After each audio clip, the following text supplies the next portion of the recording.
Isang tanong ni Idol Nerly Vlog na maaaring nag-iisip ka rin kung paano nangyayari dito sa content creation. Ito ang comment niya. Oo friend, tama po ang sinabi mo. Pero bakit yung ibang malaki na ang bahay? Kahit isa, walang reply, umaangat naman. Ikaw idol, isa ka rin ba sa nagtataka? Paano nangyari? Ganito idol, bakit sila patuloy na umaangat kahit hindi sila nagre-reply? Una idol, mataas na ang followers nila. May mga nakasubaybay na sa bawat upload nila. Pangalawa, alam na nila kung saan at paano sila mapapansin ng mga viewers nila.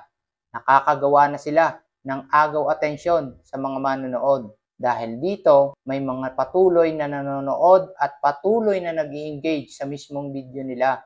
At alam na nila ang totoo sa tinatawag nating engagement.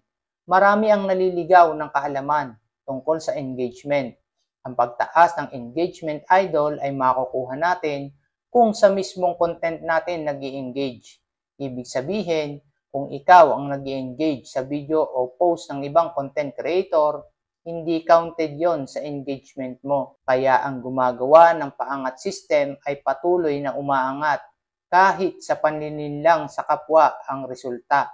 Dahil sa salitang mag-iwan ka ng bakas, yakapin o yakap, o kahit ano pa ng paligoy na salita ay counted sa engagement nila. Counted din sa views kapag na-view mo habang naglalagay ka ng comments sa video nila. Di ba ang galing? Mahalaga ang engagement idol.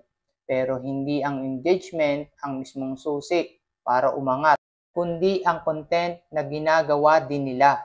Kaya nila nagawa yon dahil napag-aralan na nila kung paano makukuha ang atensyon ng mga maaaring maging viewers nila.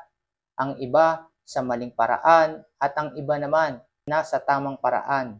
Dalawang klase ng paraan dito idol sa content creation kung paano makakakuha ng atensyon ng taga-suporta. Una, gamitin ang kapwa para makapanlamang para lang umangat.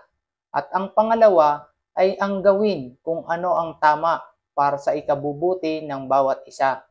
Maliit man o malaki ang content creator, kapag nag-viral ang isang video, kahit hindi ka mag-reply sa comment, lahat ng nasa dashboard ay patuloy na tataas.